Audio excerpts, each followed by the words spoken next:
capítulo 25.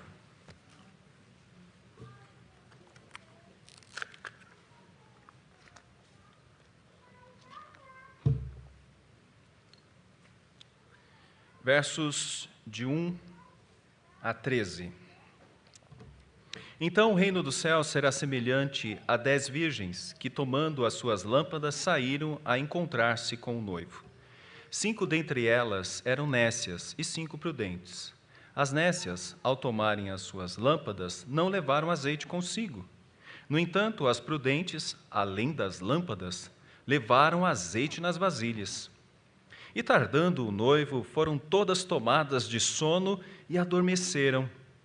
Mas, à meia-noite, ouviu-se o grito: Eis o noivo, saí ao seu encontro. Então se levantaram todas aquelas virgens e prepararam as suas lâmpadas. E as nécias disseram às prudentes: Dai-nos do vosso azeite, porque as nossas lâmpadas estão se apagando. Mas as prudentes responderam: Não, para que não falte a nós e a vós outras. Ide antes aos que o vendem e comprai-o. E saindo elas para comprar, chegou o noivo, e as que estavam apercebidas entraram com ele para as bodas, e fechou-se a porta. Mais tarde chegaram as virgens nécias, clamando: Senhor, Senhor, abre-nos a porta. Mas ele respondeu: Em verdade vos digo que não vos conheço. Vigiai, pois, porque não sabeis o dia nem a hora. Louvado seja o teu nome, Senhor. Bendito pelo que tu és, pela tua palavra, pela verdade que chega até nós. E pedimos, ó Deus, que tu nos abençoes, abençoe todos que estão aqui, aqueles que nos assistem pelos canais da nossa igreja. Abençoe, ó Pai, aqueles que passam por enfermidades. Lembramos, ó Deus, da Alzira, mãe do Aloísio, do Eli, um amigo, ó Pai, do presbítero Luiz, da família enlutada do Maurício. Lembramos também, ó Pai, da Dina, que está com grandes dificuldades de saúde. Abençoe também, ó Pai, a irmã Miriam Cunha, que tomou um tombo e não está passando muito bem. E abençoe-nos todos nesse momento de aprendizado da Tua Palavra. Nós pedimos a Tua direção nessa oração de intercessão, rogando em nome do Teu Filho Jesus. Amém.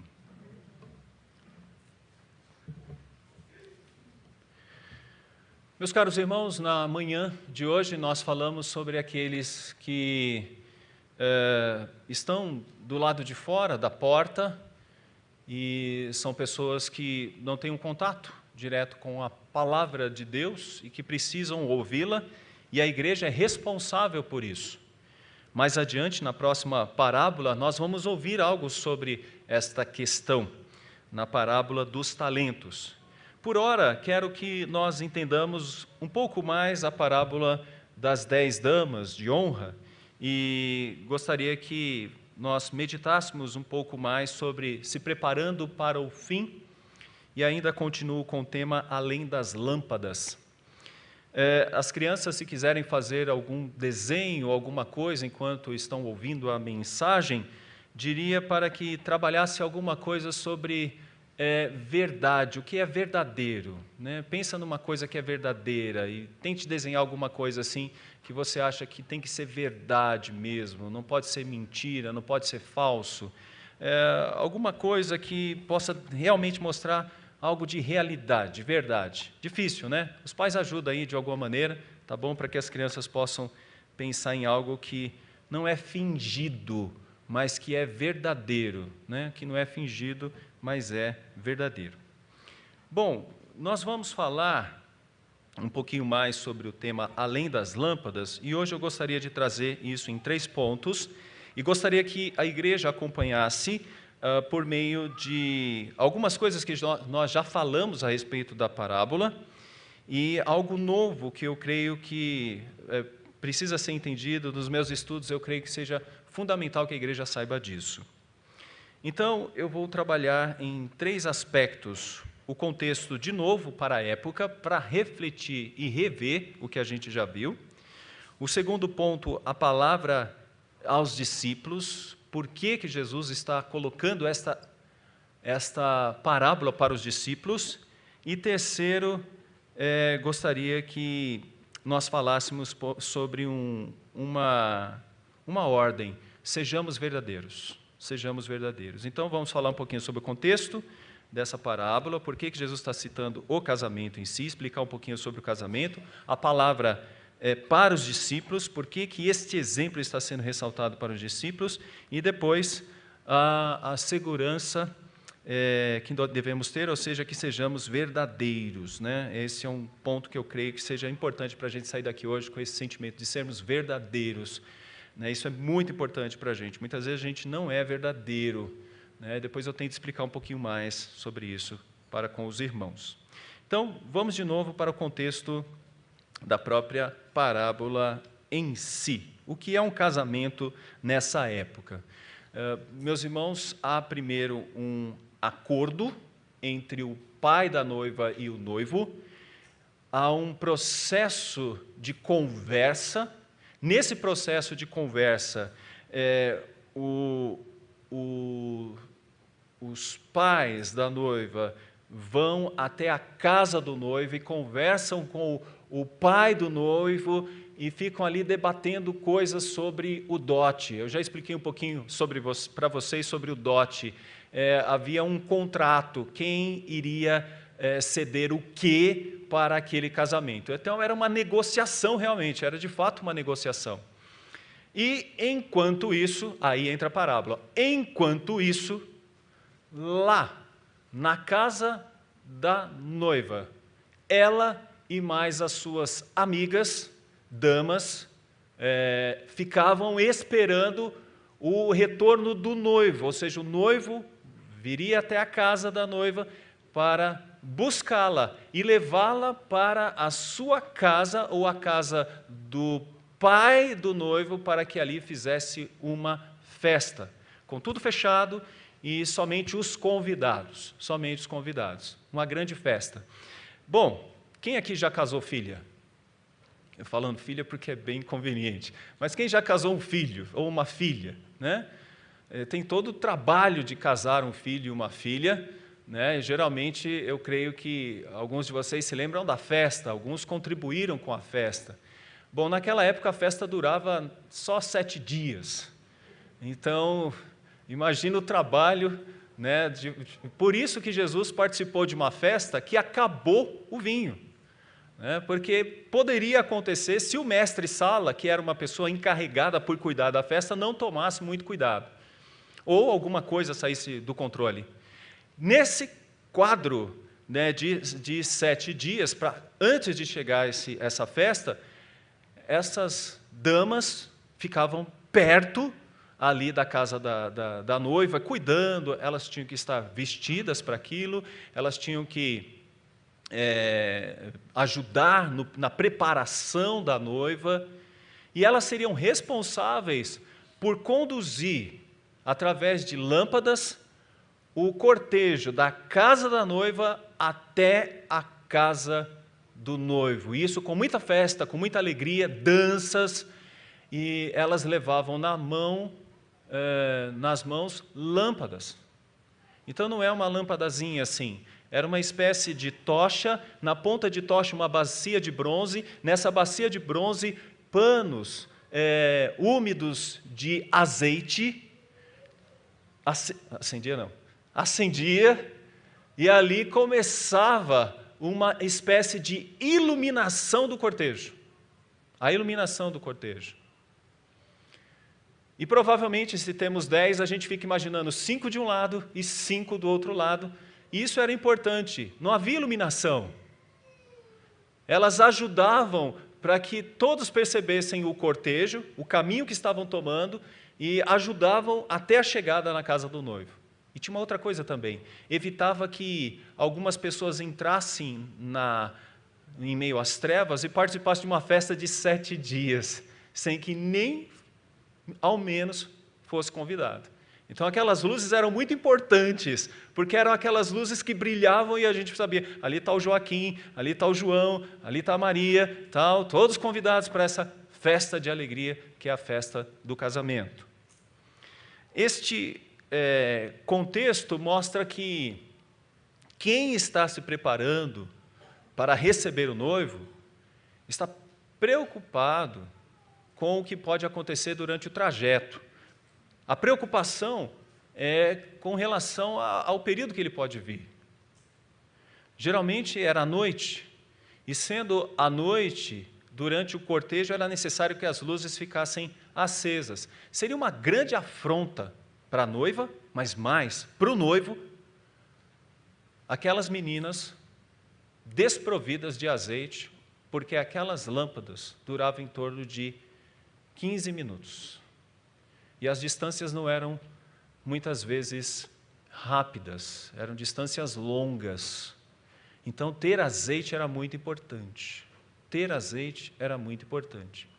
Algumas, sabendo disso, levaram azeite de sobra. Outras não, outras preferiram ir somente com as suas lâmpadas.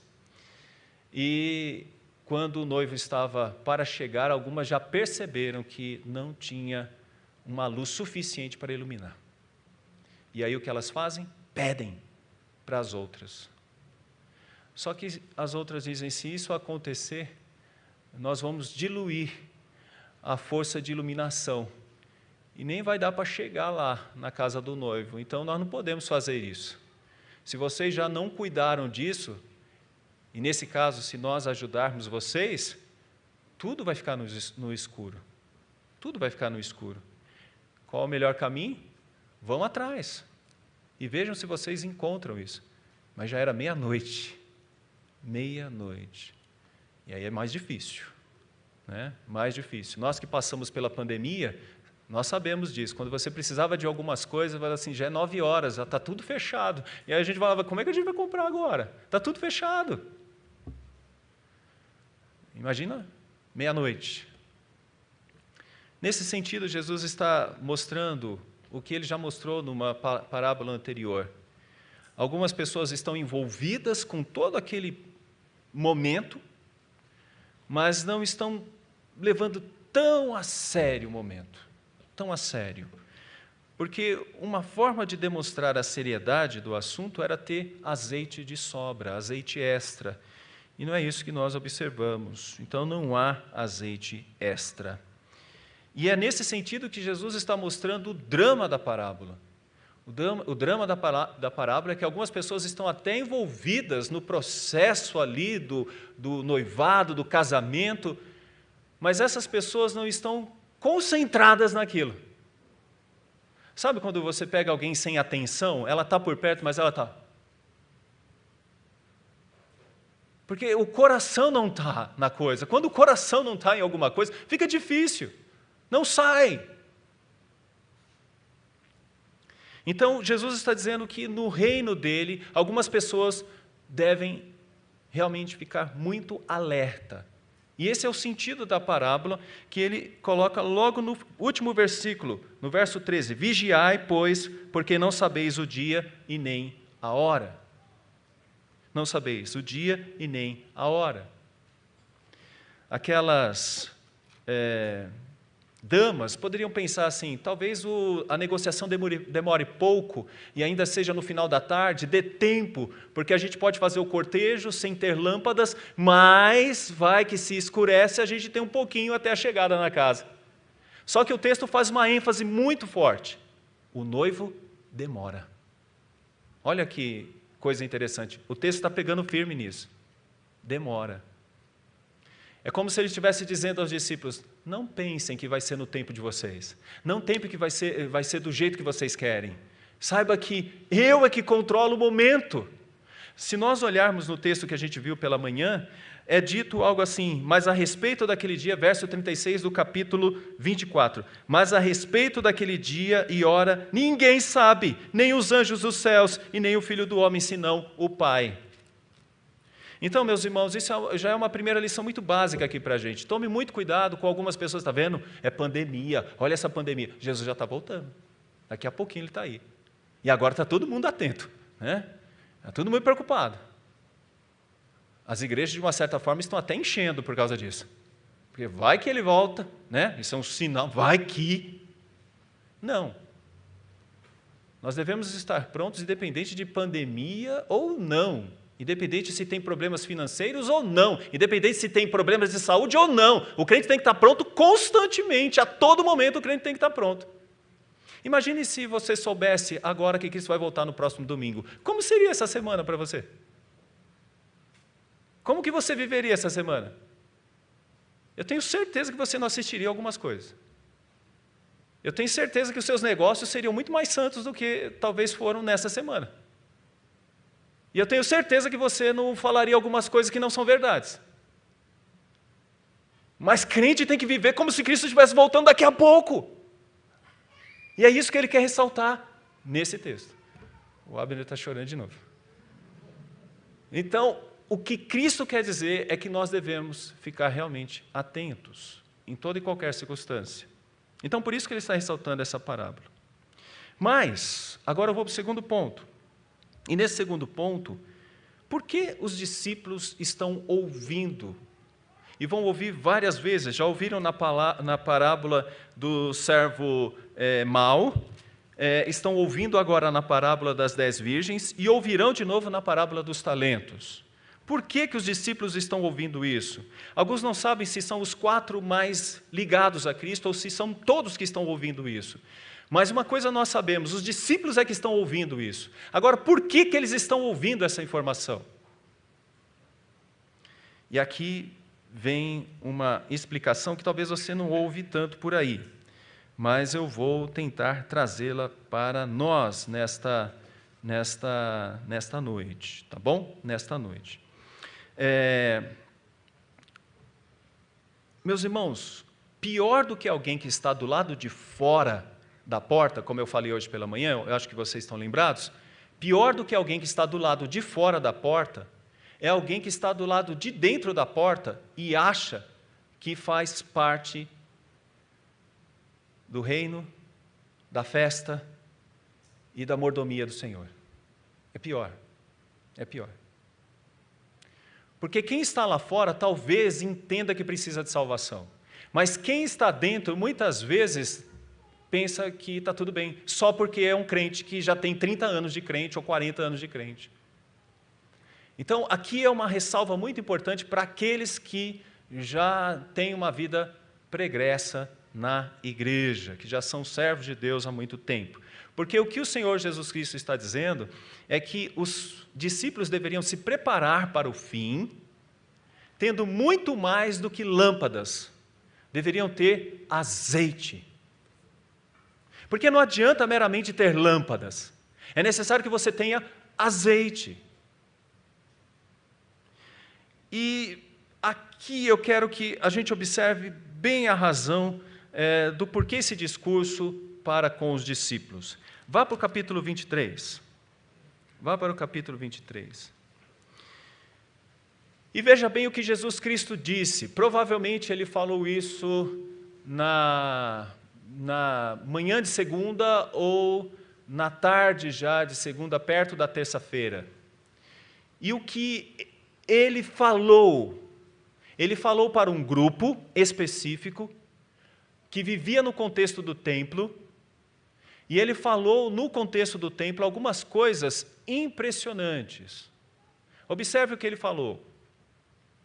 Ai de vós, verso 13, ai de vós, escribas e fariseus hipócritas, porque fechais o reino dos céus diante dos homens, pois vós não entrais e nem deixais entrar os que estão entrando. Olha, novamente a questão de porta, a questão de entrar, e observe o que está acontecendo. Esses que são religiosos, eles não deixam entrar, e eles de uma certa forma não estão dentro também.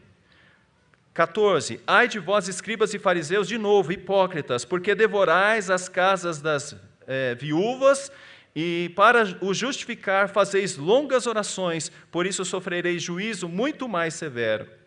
Continua, ai de vós escribas e fariseus hipócritas, porque rodeais o mar e a terra para fazer um prosélito, e uma vez feito, o tornais filho do inferno 2 vezes mais do que vós.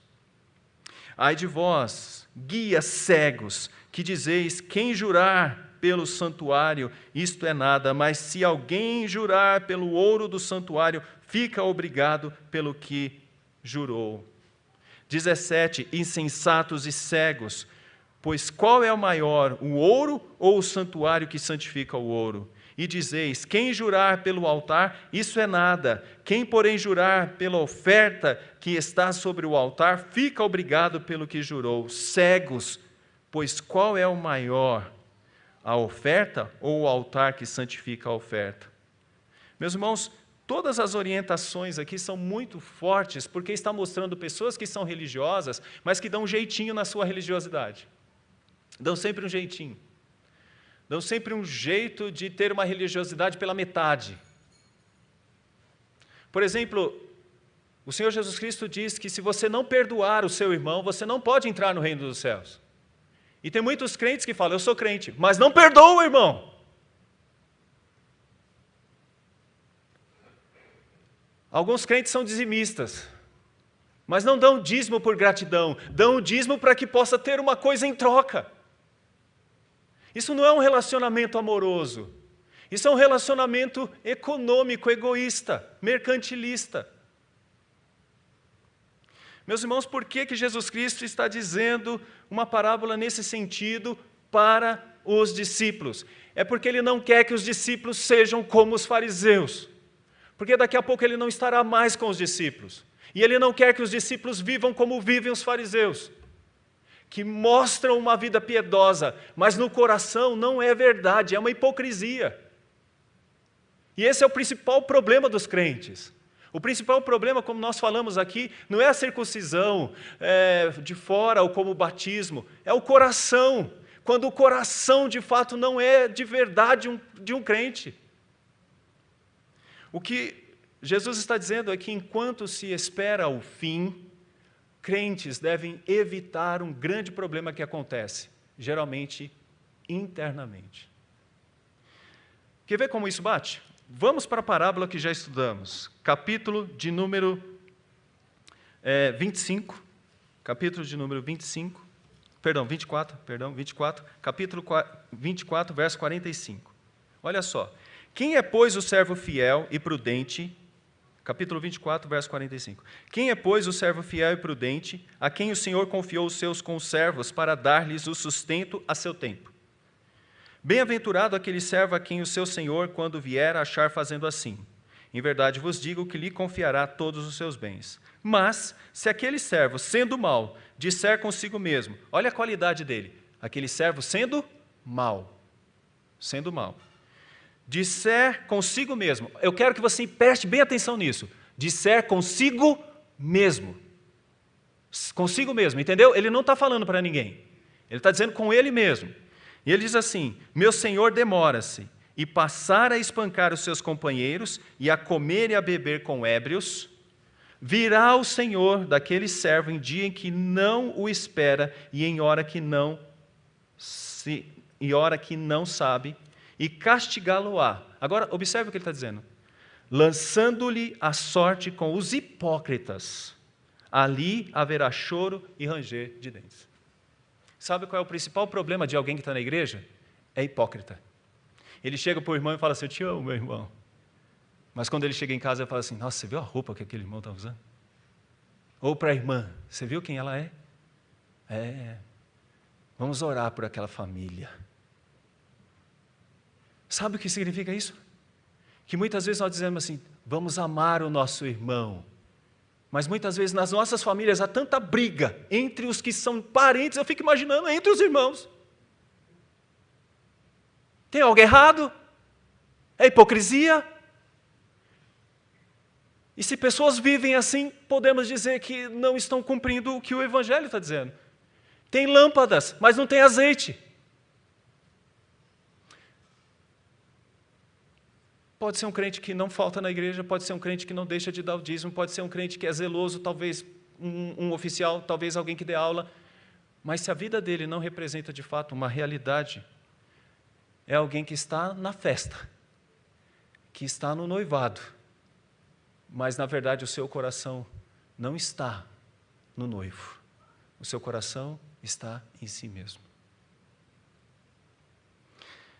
É por isso que Jesus está citando exemplos de pessoas que estão cuidando da igreja. Mas essas pessoas que estão cuidando da igreja não podem ser hipócritas. Elas devem ser verdadeiras. E a hipocrisia será revelada. Tal como as lâmpadas que começaram a apagar revelaram quem eram aquelas mulheres, eram nécias, é o que vai acontecer no último dia. Jonathan Edwards tem um sermão poderosíssimo, Pecadores na mão de um Deus irado. E em determinado momento ele diz assim, sabe o que vai acontecer? Muitos crentes vão para o inferno com a Bíblia na mão. Porque não adianta ter a Bíblia na mão e ela não está no coração. Enquanto a Bíblia estiver na mão, você vai ser um crente hipócrita. Mas quando a Bíblia estiver de fato no coração, você vai ter uma vida diferente. E você vai conseguir perdoar alguém que te fez tanto mal. E você vai procurar viver bem. Observe que em todas as parábolas há um cuidado para com o outro. Vocês perceberam isso nas parábolas? Cuidar dos seus conservos. Sabe como a gente demonstra a nossa fé? Não é simplesmente dizendo, Senhor, eu te adoro. Nós demonstramos a nossa fé quando nós fazemos o bem para as pessoas que muitas vezes nos fazem o mal. É assim que se mostra quem é crente. Crente não é uma pessoa que só faz o bem para quem faz o bem. Crente é alguém que faz o bem, inclusive para aquele que lhe faz o mal. Para ajudar essa pessoa a meditar que tem uma outra maneira de agir. Não é guerra, é paz.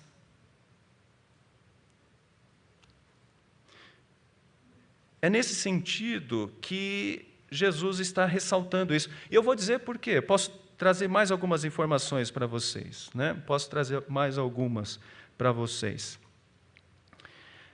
No capítulo 5, verso 20 de Mateus, meus irmãos, olha só o que Jesus veio fazer. Jesus veio mostrar o reino, mas sabe que em boa parte dos evangelhos ele está combatendo os fariseus? Vocês perceberam isso? Porque esse é um grande mal para a religiosidade, a hipocrisia. Pessoas que adoram com a boca, mas que com a sua vida não adoram. Olha o que ele diz no capítulo 5, verso 20. Porque vos digo que se a vossa justiça não exceder em muito a dos escribas e fariseus, jamais entrareis no reino dos céus. E aqui eu preciso que você lembre em que contexto isso foi falado. Tá bom? Preciso que você entenda em que contexto isso foi falado. Por exemplo, um fariseu dizia assim, que bom, cumpri o mandamento, não matei ninguém hoje. Não matei ninguém. Ai, que bom, olha, não matei ninguém. Olha que coisa boa, não matei ninguém. Sabe o que Jesus vai dizer? Se você disse algo contra o teu irmão, você já o matou. E não com uma faca, e não com um tiro, mas você matou no coração. O que Jesus está dizendo? Que se a nossa justiça não exceder em muito a dos fariseus, nós não entraremos no reino dos céus. Ou seja, é muito fácil alguém conviver e viver numa igreja, mas ainda ser um fariseu. E o que Jesus não quer é que os seus discípulos sejam fariseus. Jesus quer que seus discípulos sejam verdadeiramente crentes. Preocupados realmente, e para isso é necessário mais óleo, mais unção, mais poder. E você tem que pedir a Deus isso, porque não é fácil ser crente. Para que você possa ser um crente mais fiel e um modelo para outras pessoas. Meus irmãos, esse é o grande ponto aqui. Em todos os casos, são pessoas que estão dentro. Mas sabe o que Jesus vai dizer? Jesus vai dizer, apartai-vos de mim, malditos, porque eu não vos conheço no último dia. Foi o que aconteceu com as virgens nécias. Elas estavam na festa? Estavam. Tiveram que correr para pegar coisas, para tentar melhorar no último momento, mas não dá para melhorar no último momento. O que você tem que fazer, você tem que fazer agora. Não adianta dizer assim, essa semana Cristo vai voltar e você vai dizer, agora eu vou tentar resolver todos os problemas que eu tenho que resolver. Não, você tem que fazer isso agora. Mas olha a expressão que é usada para elas, né? A expressão é, mas, verso 12 do capítulo 25, mas ele respondeu, em verdade vos digo que eu não vos conheço. Não, mas nós somos, não vos conheço. Não vos conheço. Porque fechava-se para que ninguém entrasse de penetra. E quem são essas pessoas? São penetras. Então esse é o segundo ponto que eu queria trazer aqui para vocês, tá bom? Espero que esteja ficando claro aqui que a parábola tem um teor poderosíssimo de orientação para os discípulos. Mas agora vem para nós, e as crianças, eu espero que tenha feito aí um desenho legal. Hoje eu postei um desenho de um menino que me emocionou, quase chorei com o desenho dele, falando hoje sobre a porta, e é muito bom ver as nossas crianças participando do culto assim. Mas a terceira coisa é que sejamos verdadeiros, já que ouvimos um pouco do contexto histórico, um pouco da mensagem para os discípulos, e agora que sejamos verdadeiros, né? E eu queria que a gente pensasse um pouquinho mais sobre isso. Sejamos verdadeiros, tá bom? A primeira coisa que eu queria que a gente entendesse é que nós devemos pensar na demora, tá? Na demora. Parece demorado, e quando a gente pensa na demora, a gente tem uma tendência a baixar a guarda. Abaixar a guarda, né? E não é sábio isso. Se vocês perceberam, nesse texto fala sobre damas nécias e damas prudentes. Então, deixa eu dizer uma coisa que é muito prudente, é estar sempre atento à espera do noivo. Você tem um encontro marcado com ele, então esteja sempre atento e à espera disso. De novo, eu vou aplicar um pouco o que eu falei pela manhã. Toma cuidado quando na sua agenda há preocupações para tantas coisas, mas você está deixando de lado uma preocupação central, o encontro com o Senhor, Deus, na pessoa do Senhor Jesus. Então, isso é muito importante para nós, porque os discípulos estavam sendo preparados para isso. Como que os discípulos se preparavam para isso? Jesus diz, olha, agora eu vou e vou voltar. É o já, vocês já são crentes, vocês já estão na igreja, mas ainda não se concretizou todas as coisas. Então, estejam preparados até o meu retorno. Como? Cuidando bem do reino. Cuidem bem do reino. E eu já disse aqui que cuidar do reino tem um monte de coisas que implica desde a sua vida como estudante, marido, esposa, como alguém que é vô, é vó, alguém que trabalha, tudo isso é cuidar do reino. Tudo isso é cuidar do reino. Enquanto isso não acontece, significa o seguinte, olha, quando o noivo chegar, eu quero que ele perceba que eu estou fazendo tudo direitinho. Ou, quando o Senhor chegar, eu quero que ele perceba que eu estou fazendo tudo direitinho. Essa é a nossa grande alegria. A nossa grande alegria não é servir as pessoas. As pessoas são abençoadas para a gente, porque nós sempre estamos cultuando a Deus com tudo que nós fazemos. Então, nós vamos encontrar com o noivo. Nós vamos nos preparar com isso. Eu queria aqui aplicar um aspecto teológico que eu gosto muito de ressaltar. Existe uma escatologia geral e uma escatologia pessoal. Uma escatologia geral significa que Cristo vai voltar num grande evento maravilhoso, que tudo vai se abalar, e nós vamos vê-lo descendo como ele subiu. Isso vai acontecer, a Bíblia que está dizendo. Mas a escatologia também pode ser pessoal. Pessoal. Significa que você pode estar vivendo os seus últimos dias. Você sabia disso? E não é só os velhinhos, não, por favor. É você novinho também.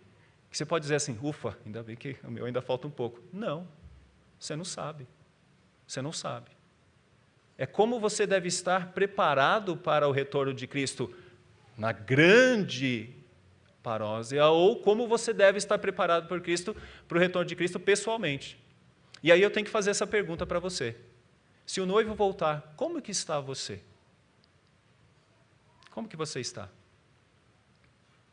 Só que aqui entra um elemento mais forte ainda. Porque não é como você está aparentemente. Porque um hipócrita consegue mostrar muita coisa pela hipocrisia. Não é? Uma pessoa pode dizer para você, pastor, eu gosto muito do senhor. Nossa, pastor, eu gosto muito do senhor. Né? Mas pode ser que lá fora ele fale assim, nossa, seria tão bom se mudasse, pastor. Não é uma deixa, por favor, é só um comentário bobo.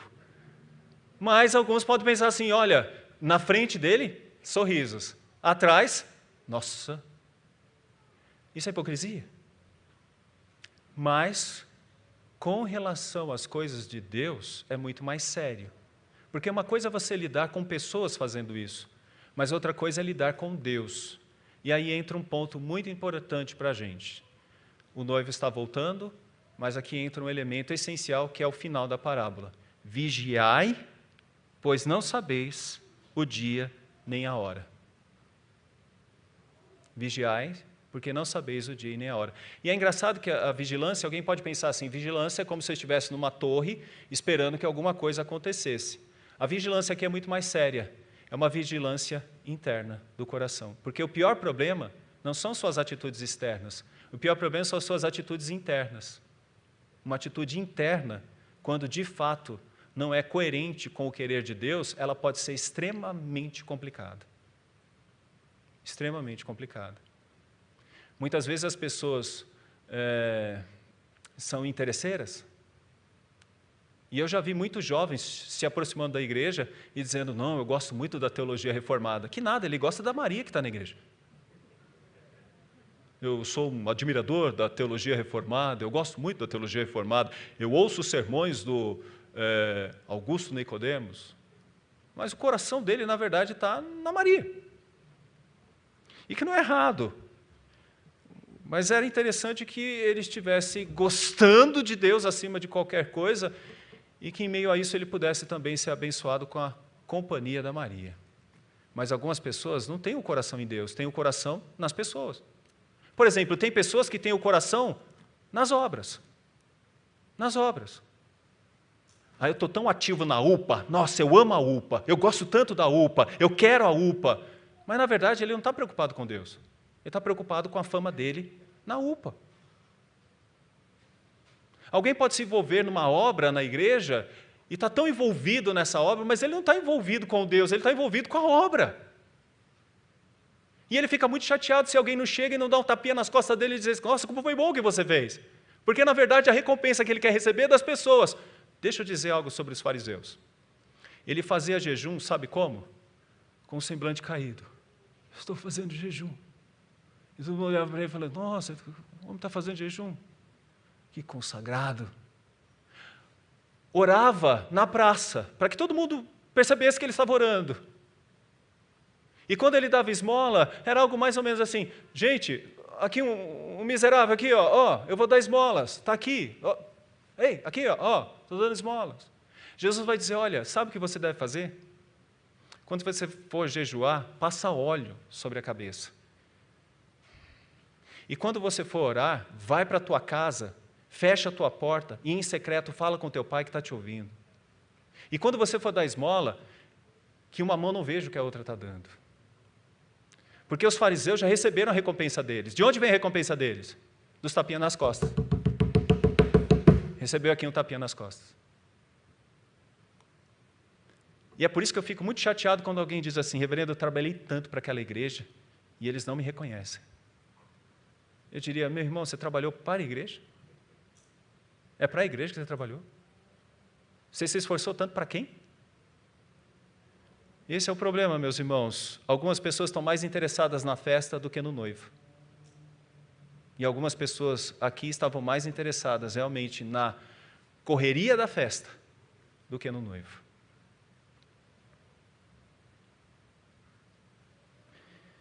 Cuidado com o fogo de palha, obras que não duram.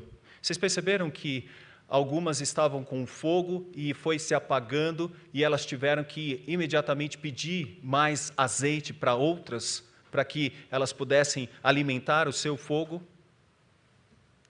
Eu queria que a gente entendesse que nós não podemos fazer isso. Quem aqui tem filho sabe o que eu vou dizer agora. Eu gostaria que o meu filho fosse muito crente, mas eu não vou poder fazer com que ele seja crente. E não vai adiantar no último dia ele dizer, meu pai era muito crente, meu pai é muito crente. Porque, na verdade, o azeite que eu tenho não vai resolver o problema do meu filho. O meu filho tem que ter o azeite dele. Porque a salvação não é coletiva, a salvação é individual. Individual. A salvação nunca foi coletiva, ela sempre foi individual. O texto de Gálatas diz assim, porque se alguém julga ser alguma coisa não sendo nada, a si mesmo se engana, mas prove cada um o seu labor, e então terá motivo de gloriar-se unicamente em si e não em outro, porque cada um levará o seu próprio fardo. Isso aqui é uma notícia dura e triste, porque você pode ter filhos, e você pode ensiná-los enquanto puder, como a gente falou aqui para o nosso querido irmão Eliseu e para a Natália. Mas a fé do Abner é a fé do Abner. Ele que vai ter que assumir o compromisso com Deus quando estiver mais velho. Ele não vai poder dizer, olha, não, eu era filho do Eliseu. Não, é ele que tem que assumir a sua responsabilidade. É por isso que há um não tão grande nesse texto que a gente fica até espantado. Quando as outras virgens falam, não. Você tem que pegar o de vocês. Então, filhos, não queiram dizer só porque eu sou presbiteriano, só porque eu nasci na igreja presbiteriana. Não, significa que é você que tem a responsabilidade de ser um crente. E é você que tem que encher a sua botija de azeite. Então é você que tem que crescer na palavra, aprender mais de Deus, crescer mais, entendendo melhor a Deus e tendo um relacionamento com Ele, e tendo um interesse nele. Tome muito cuidado quando você entra numa igreja e não recebe azeite. Você só recebe outras coisas e não azeite. Porque a palavra mexe com a gente e toca na ferida e fala assim, você tem que mudar. Você tem que mudar. Sua maneira de ser precisa ser mudada. Isso é crescer, é ter mais azeite. Isso é sabedoria. Que é o que nós viemos buscar aqui na alimentação da palavra. Eu não posso fazer nada pelo outro nesse sentido. Eu posso evangelizá-lo, mas é o outro que tem que crer e é o outro que tem que ser fiel na palavra do Senhor.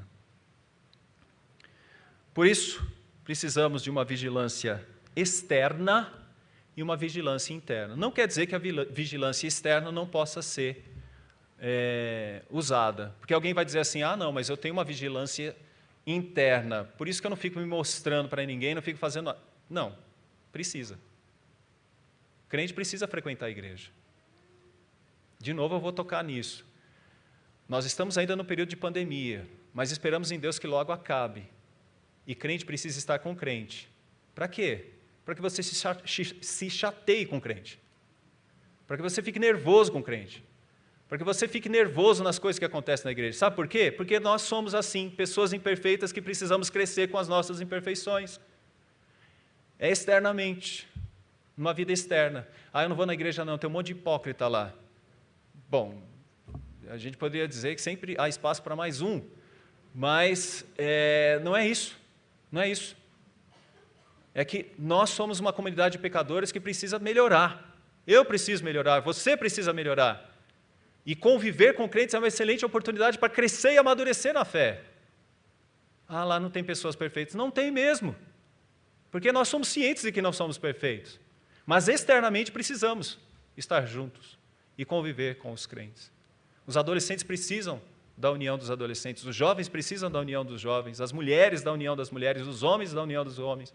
Nós precisamos crescer dessa forma. Então precisamos de aspectos externos, sim. Mas por fim, a última coisa.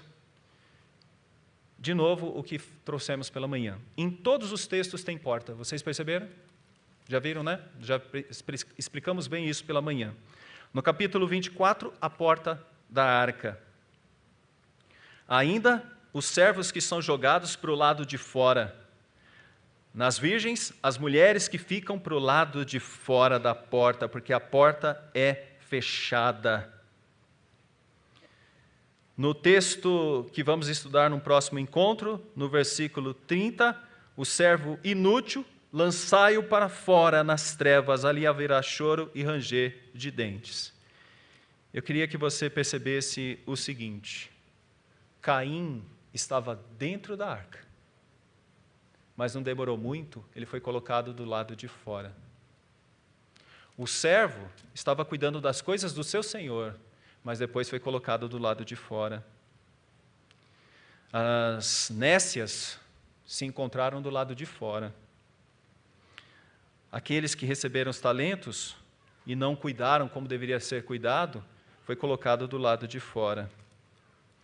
Então, tão perigoso como não entrar na porta que é Cristo Jesus, é dizer que está dentro dela, mas não vive como deveria viver, e se engana.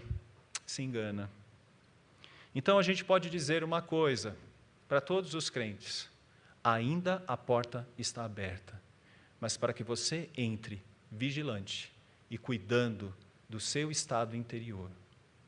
Que você saia daqui hoje querendo ser um crente muito melhor. E sabe como você vai demonstrar que é um crente melhor? Quando você tiver a oportunidade de perdoar alguém. Quando você tiver a oportunidade de fazer a coisa certa em meio às coisas erradas. E não é para ser visto, é porque você está num relacionamento com o Senhor do reino, com o noivo da festa, com aquele que vai te dar talentos para que você possa utilizá-los e abençoar a vida de outras pessoas e mostrar o reino, porque já estamos mostrando o reino, já, até a concretização dele. E nós somos responsáveis por isso. Aproveitemos então a porta. Que Deus nos abençoe, nos guarde e nos fortaleça nessa palavra. Vamos cantar o hino de número 94 dos nossos hinários.